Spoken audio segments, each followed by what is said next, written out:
Buen día.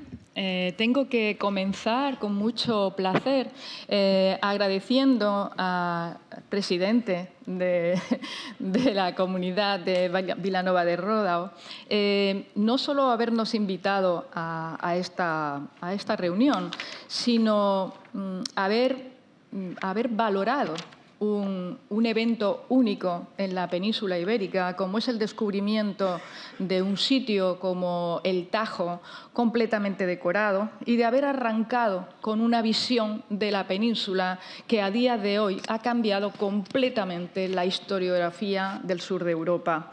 En nuestro caso, tuvimos la suerte de que esas puertas de Ródao, que están abiertas, estuvieron abiertas también para nosotros desde el principio de nuestro trabajo. Yo quiero hacer que esto pase, pero no lo consigo. Y la siguiente diapositiva. Le doy a... Ahora, ¿sí? Vale. Como digo, desde el principio, unas puertas que también estuvieron abiertas para nosotros cuando comenzamos a trabajar en la zona del Tajo Internacional en los años 80, 90 y 2000 y a partir de ahí en otros lugares del Tajo interior, tanto en la provincia de Cáceres, en varios lugares, como en la provincia de Toledo y ahora en Madrid, donde tenemos la oportunidad de estar trabajando en el arte esquemático de todas las sierras de la zona de Madrid, pero excavando. Esta es una cuestión fundamental. Si queremos trabajar, si queremos conocer qué es, qué funcionalidades, qué significan las cosas en las que estamos trabajando, bueno, nosotros pensamos que solo podemos hacerlo desde la perspectiva arqueológica de un conjunto de elementos que son fundamentalmente materiales. Para nosotros en la prehistoria, nos daba el Tajo, nos daba una oportunidad única, un laboratorio especial para comprender cuáles habían sido las conectividades de un área que se había entendido tradicionalmente como marginal dentro de la prehistoria de la península ibérica, acercarnos a sus biografías para poder defender una ocupación alargada en el tiempo, porque en el fondo, desde el principio, estábamos planteándonos qué suponía el Tajo en el contexto de todos los lugares europeos que son famosos por su afluencia de imágenes visibles en rocas. Pues puedo poner como ejemplo los Alpes, donde, comparándolos con la península ibérica, no teníamos en ese momento ningún lugar tan asiduo en este tipo de representaciones,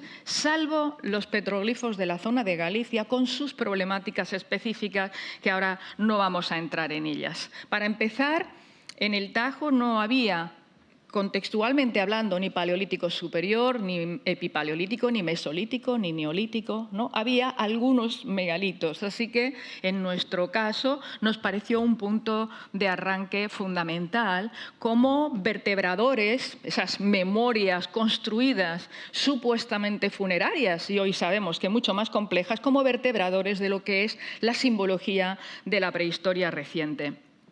Tuvimos la suerte de que para nosotros el Tajo fue también el inicio de una relación que ha marcado nuestras trayectorias, no solo vitales y personales, sino nuestras trayectorias investigadoras. Aquí comenzamos los primeros contactos con nuestros colegas para hacer los congresos peninsulares. Aquí trabajamos también con los colegas en una plataforma del Tajo, hicimos congresos internacionales y, sobre todo, iniciamos una relación muy fructífera que continúa a día de hoy, que nos parece fundamental, y es la relación con los museos. Los museos fueron y siguen siendo y tienen que seguir siendo el mecanismo más sencillo de transmisión de la divulgación que se hace científicamente para el público interesado. Y ahí hemos tenido la enorme suerte de colaborar con los museos de Castelo Branco, donde vimos los primeros moldes del Tajo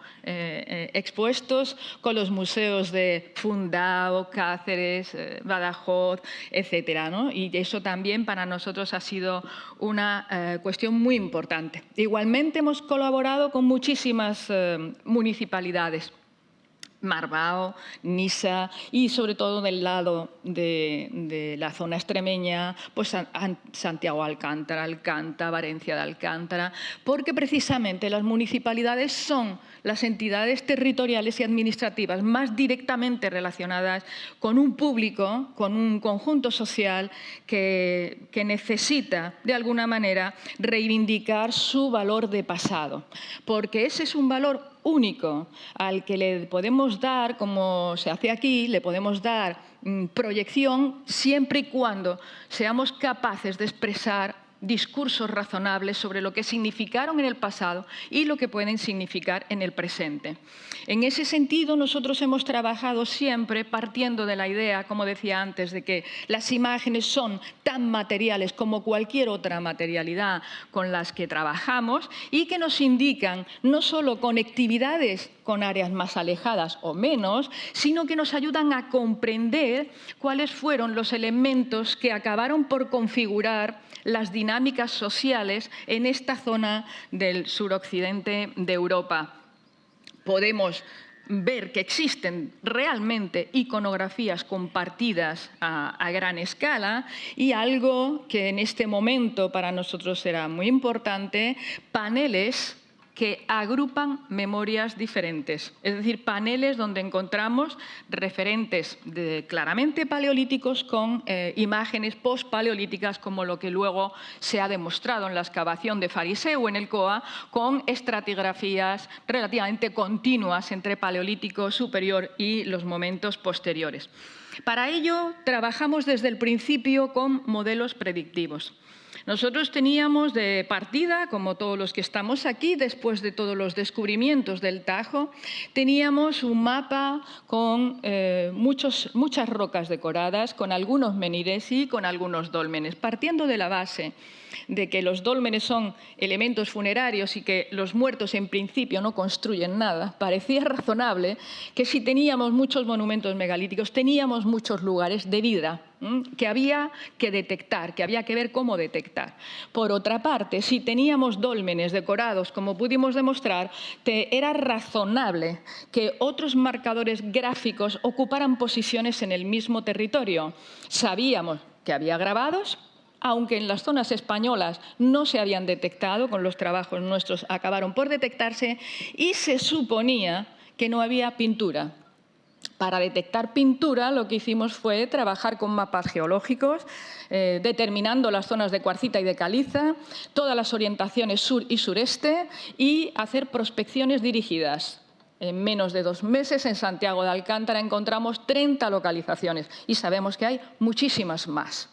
Esto nos demostraba algo que nos parecía fundamental para una visión del Tajo como lo que realmente es, no como un extremo abandonado y marginal, sino como un lugar que es un lugar de paso continuo a lo largo de toda la prehistoria.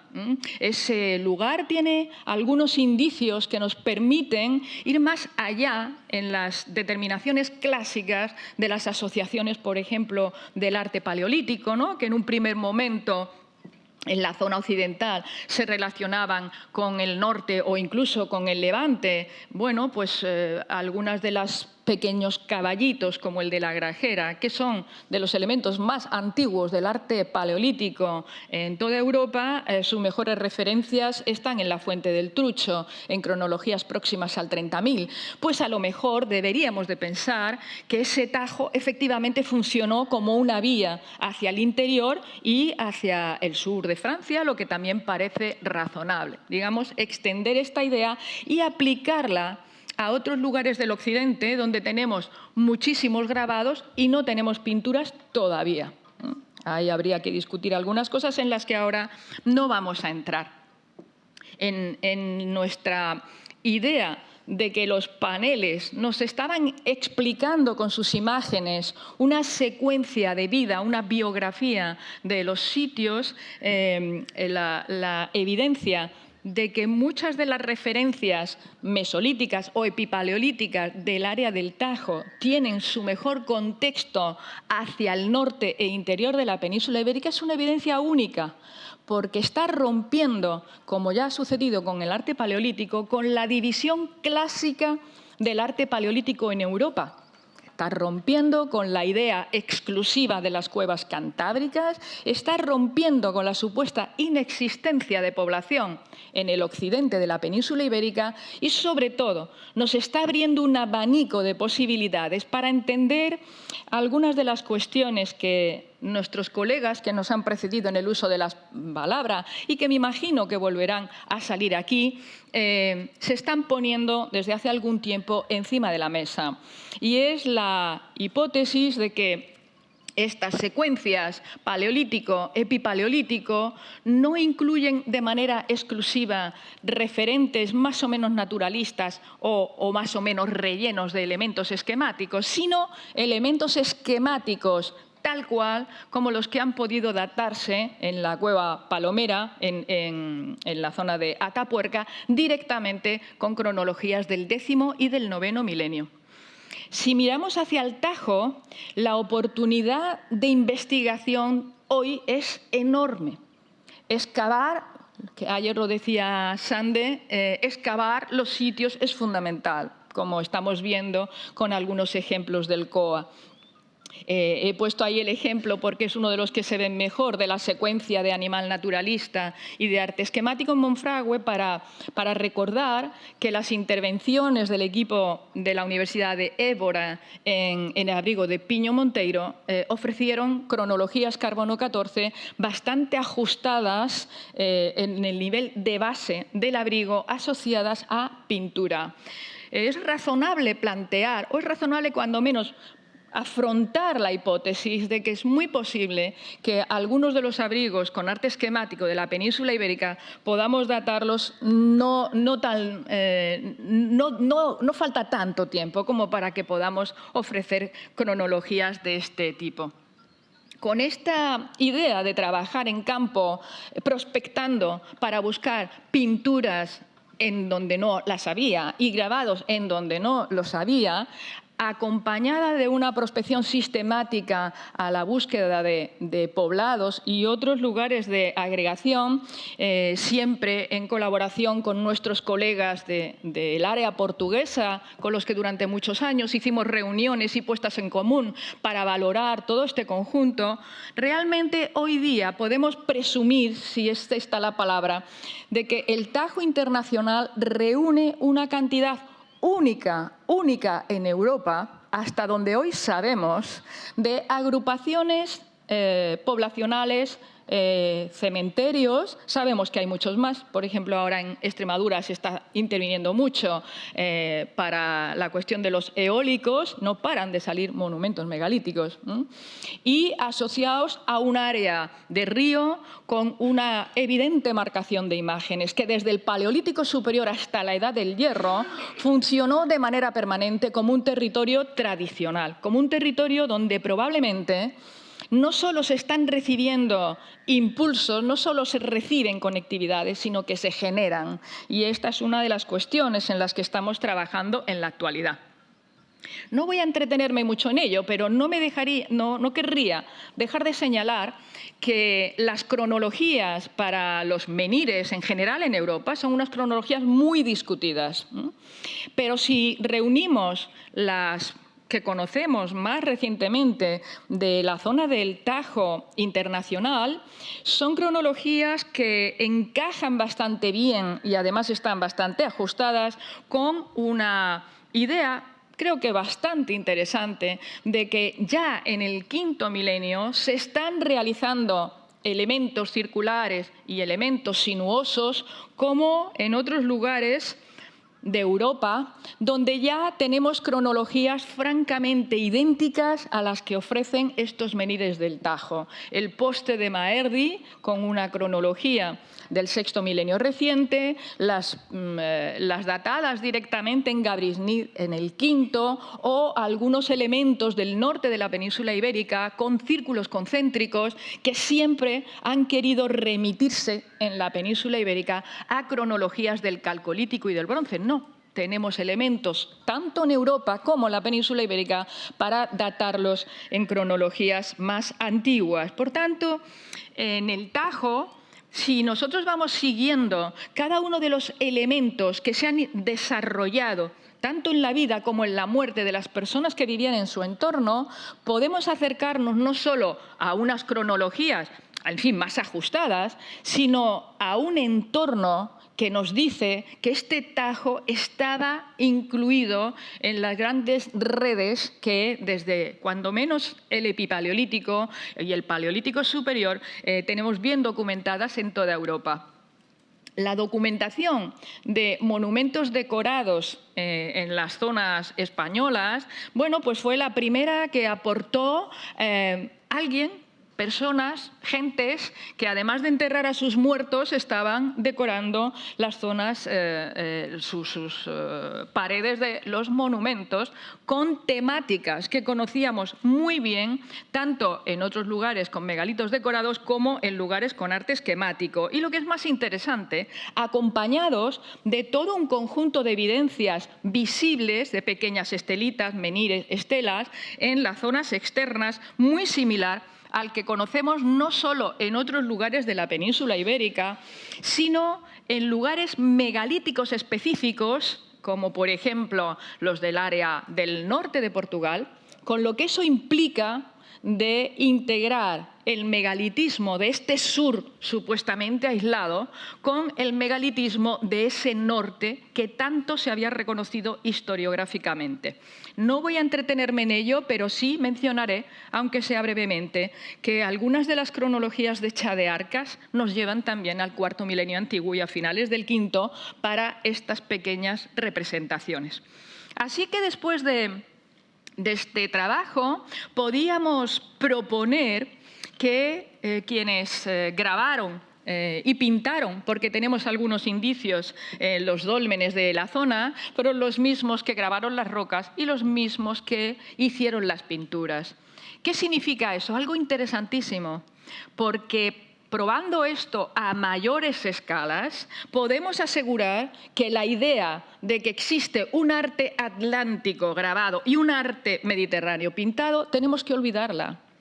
Que la península ibérica ofrece, y el Tajo Internacional en particular, por los trabajos que se han hecho, ofrece un laboratorio único para cuestionarse todas estas preguntas que han lastrado tanto nuestra historiografía, al menos por la parte española. Negar la presencia de pintura en los megalitos atlánticos ha sido, bueno, casi que una bandera para defender que no eran mediterráneos. Pero es que ni las pinturas son mediterráneas, si nos vamos a buscar lejos son paleolíticas, ni los grabados son atlánticos, si nos vamos a buscar lejos son paleolíticos. Si cambiamos los soportes, si en lugar de estar mirando temas circulares complejos en esquisto, los estamos mirando en granito, ¿esos son petroglifos gallegos y por eso son de la edad del bronce? No. Estamos confundiendo probablemente los planos de trabajo y el Tajo, creo, que estamos convencidos que ha sido una plataforma única para lanzar toda una serie de ideas que ahora, bueno, parece que se reciben mejor que cuando nosotros empezamos a lanzarlas a finales de los 90 o en los 2000, ¿no? Otra cuestión muy importante. Ahora lo sabemos, mejor dicho, ahora lo admitimos. Cuando nosotros empezamos a trabajar parecía que no era tan admisible. Muchos de estos monumentos lo que reflejan son una dinámica constante de movimientos de piedras que, por ejemplo, en el caso de Lagunita, una estela que cierra la cámara, sirve al final, se traslada para cerrar el corredor. Pero sobre todo, detectamos en esos monumentos áreas en plataformas abiertas, en cuarzo, como lo que comentábamos ayer con Caninas. Bueno, plataformas. Esto en Nous lo llaman altares. Son áreas de deposición que han permanecido abiertas y donde, además de pequeñas estelas y pequeños menhires, como algunos de los que hay en la zona del Algarve, se depositan cerámicas, fragmentos de placas decoradas, puntas de flecha de enorme calidad, y esas cerámicas tienen contenidos de comida y de bebida. Por tanto, rituales de comensalidad que se están haciendo a la zona externa de los monumentos, las cuales sí que funcionan como santuarios, en el sentido de memorias ancestrales que se resignifican constantemente con estos depósitos de comida y de bebida. También en esta idea de entender el megalitismo en un contexto más amplio, tuvimos la suerte de comenzar a detectar altares interiores. Que, si tenéis curiosidad, uno de los últimos y más espectaculares que hemos podido documentar, Necrópolis de Panoría, en Granada. Un monumento completamente vaciado sobre el que se hace un altar en barro con una estela encima. Es lo único que hay dentro del monumento. Este tipo de cuestiones las tenemos también aquí. Nos faltan buenos contextos, buenos estudios, pero tenerlos los tenemos. Ahí tenemos el ejemplo del depósito en el dolmen de Trincones, formado por hachas y pequeñas placas decoradas, y destacaré la de la izquierda, no solo porque es idéntica a otras y vamos a hablar de ello, sino porque presenta cinabrio.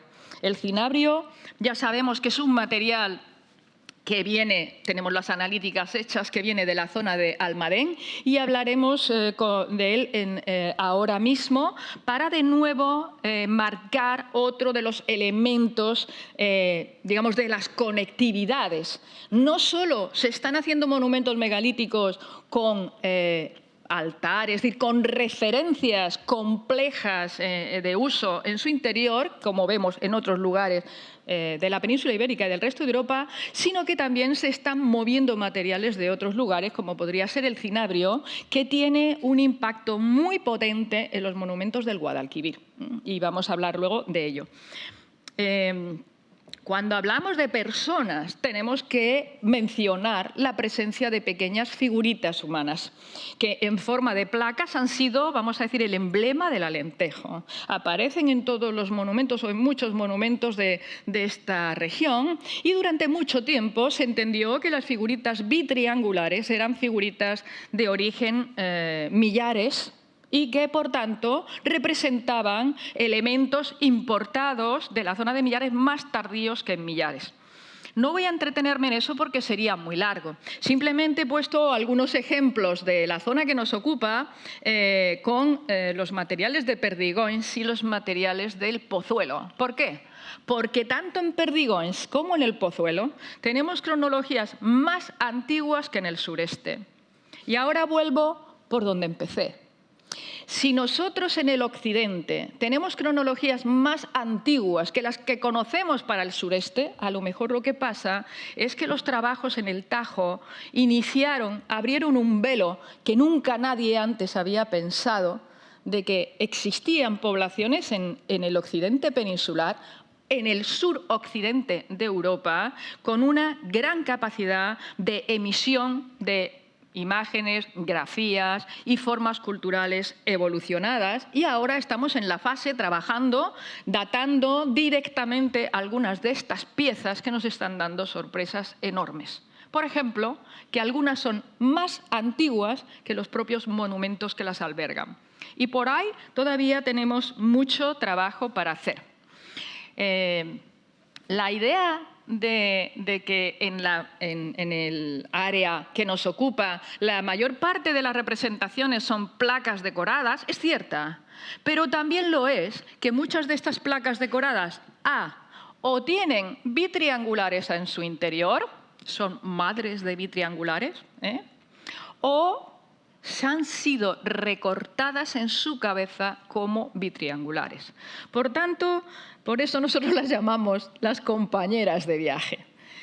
El mayor conjunto de placas decoradas y bitriangulares que conocemos en la península ibérica está en la zona sur de la península ibérica. No hay ninguna asociación parecida en el sureste y, por tanto, esto nos debería de hacer reflexionar y mucho sobre cómo entendemos las conectividades del megalitismo ibérico. No voy a discutir aquí las cronologías de las placas, pero sí a plantear que tenemos todo un mundo por delante de trabajo, porque sabemos que las piecitas, esta de Garrovillas, que es igual que la que hemos visto de Lagunita, son piezas de taller. Sabemos que las piezas que tenéis a la izquierda del dolmen de las lanchas son piezas de taller, que tienen distribuciones concretas. Y nos planteamos que si son representaciones femeninas, a lo mejor nos están informando sobre la procedencia de las mujeres o las historias de las mujeres que tienen que ver, que tienen relación con ese clan o con ese conjunto poblacional que se deposita en estos monumentos.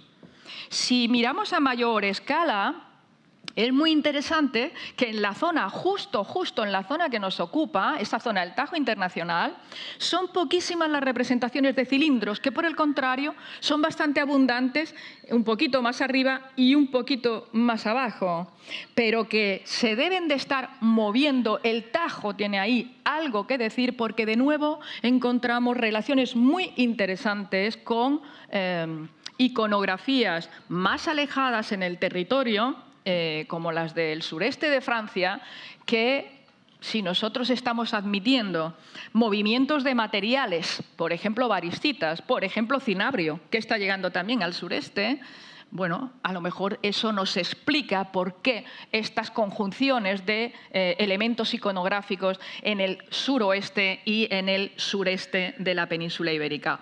Lo mismo podríamos plantearnos respecto a las estelas.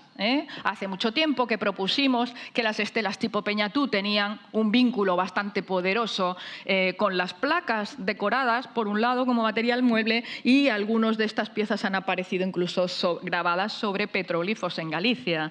El descubrimiento del monumento de Montelirio ubica todas esas antiguas piezas que conocíamos de Crato, Esperanza, etcétera, que siempre nos decían que estábamos locos por decir que eran megalíticas y que eran del cuarto milenio, bueno, pues parece que va a ser verdad. Con piezas en barro, como esta imagen, completamente pintada, la base en blanco y los ojos soles en rojos y negros.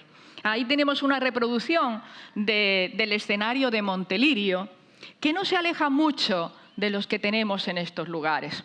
Las paredes con representaciones de oculados y soles. Bueno, esperamos muy pronto publicar un monumento bastante parecido, muy cerquita de aquí.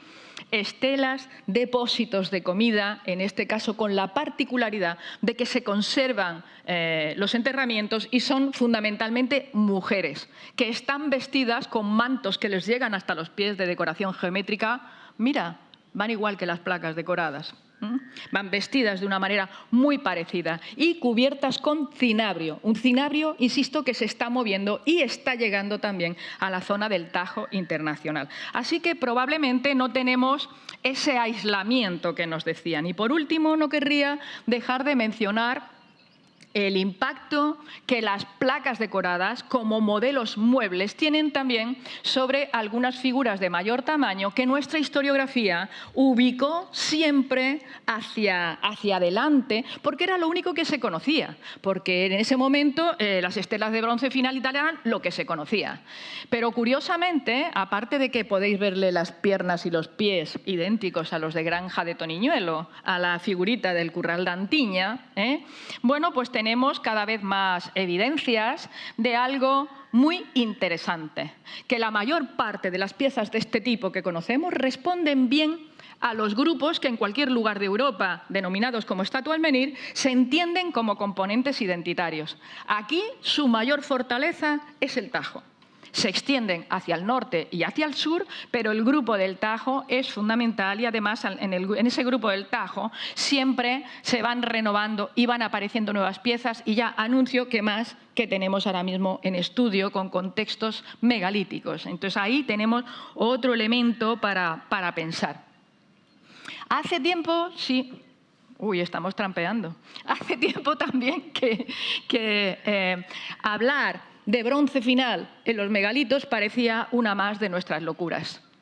Pero si revisamos toda la investigación en los megalitos europeos, sabremos que las ocupaciones del bronce final e incluso del hierro son muy importantes. Hemos tenido la suerte de trabajar en el dolmen de Soto y poder demostrar que parte de la resignificación de las piezas estatuarias que lo componen incluye una imagen con una espada del bronce final, con la suerte de que tenemos una fecha de 1100 en la zona externa del monumento, que ha sido excavada por Linares y que nos propone una asociación magnífica para comprender cómo y por qué los monumentos megalíticos son auténticos vertebradores de memorias y algunos de ellos especialmente destacadas.